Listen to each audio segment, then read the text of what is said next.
Urtean zaharrego bigarren domeka honegaz hasten dau, urtean zaharreko denboraldia. Lehenengo momentua, hautzegunera artea llegatuko da.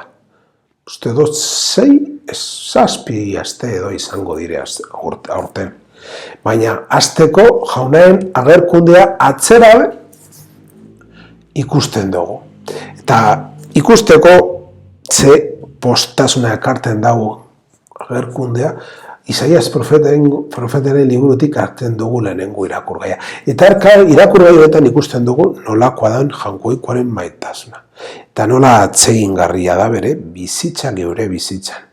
Koroia ederra, eta gu gara hautatuak. Gu gara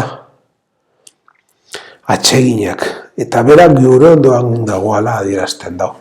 Hau da geure bizitzan azaldu behar duguna. Eta horretarako, zabaldu behar dugu jaunaren mirariak herri guztietan. Geuri dagokigu hau egitea, ezin beste inori geuri.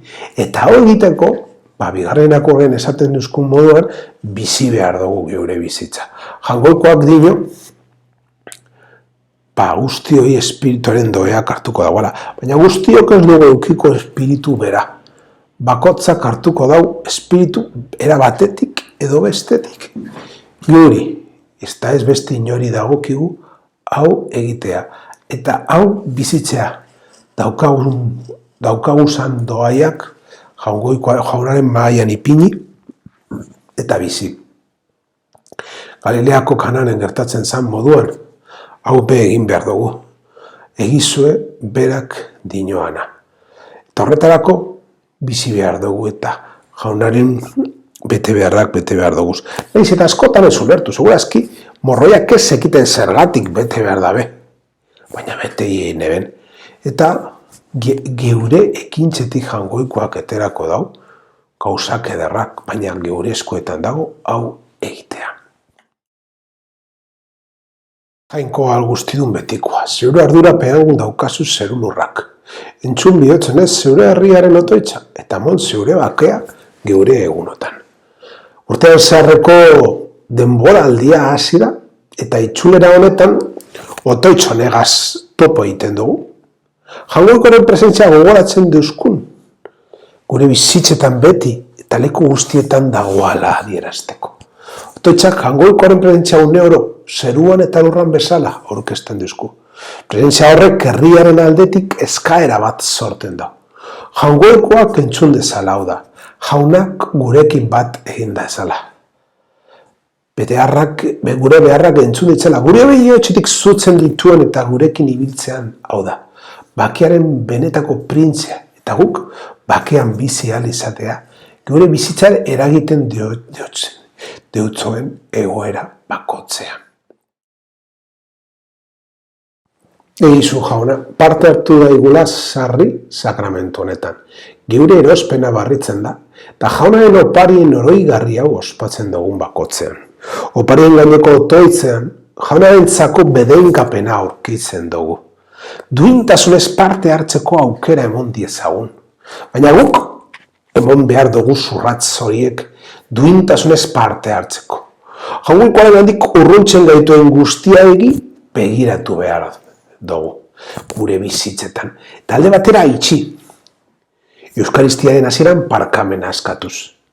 Adiskidetzaren sakramentuaren bidez, eta parkamena emotea eta parkamena eskatzea.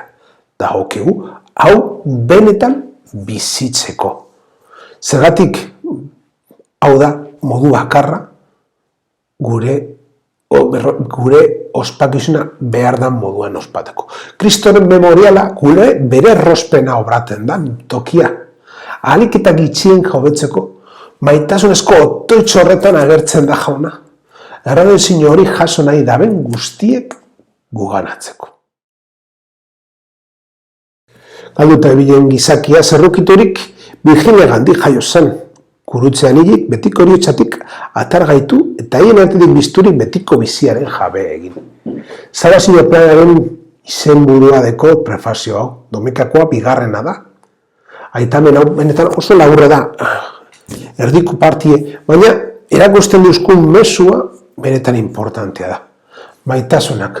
Aurreko toitxak egin dago moduan, geugaz zibili dela, oste atxera bezaten dago, geugaz bizitzen dela. Erruki horraga esaten dagoen, orain esaten dago errukia dela. Gurekin sufritzen dagoela. Askotan entzun dudan zerbait familietok eta asko lagundu duztana, nire bizitzan. Geure ondoan dagoela. Geure ondoan errukiturik bizi dagoela. Kristo eskutik heldute ama barginaren gandik jaio nahi izan eban. Horregaitik bizi izan zen gure artean. Horregaitik barre egin eban, negar, eta gure ganako mesede emon eban kurutzea sufrituz. Kontraesanaren lekua, tortura aparatu nagusia da gai momentu horretan. Esklaboak hiltzen ziren lekua, erakusten duzku jangoikoa, gure alde, edo gure bizitzagaitik esklabotzat hartzen dau bere burua. Horrela betiko bizitzarako bidea erakusteko. Kristoren astarna jarraitzea, bere bizitza jarraitzea da. Gure bizitza Kristoren bizitza horren isla egiten saiatzea. Argiaren islak, munduaren argi eta bihotzak berotuz erogateko. Zuri jauna, zure maitasun espiritua bizia moten dauan zerutar hogi bat beraz janaitu gaituzunok, bat izan gaitezan bihotzez maitasunean. Komunion osteko otoitxonegaz amaitzen da Eukaristia. Bizi barri dugun Pasko misterioari erreferentzia eginez. Karidade espiritua guana izurtzeko eskatzen dutzago jaunari. Bere espiritua izurtzeko eskatzen dutzagunean, emakumeak Kristoren oinetan nardo lurruna izuri ebanekoa.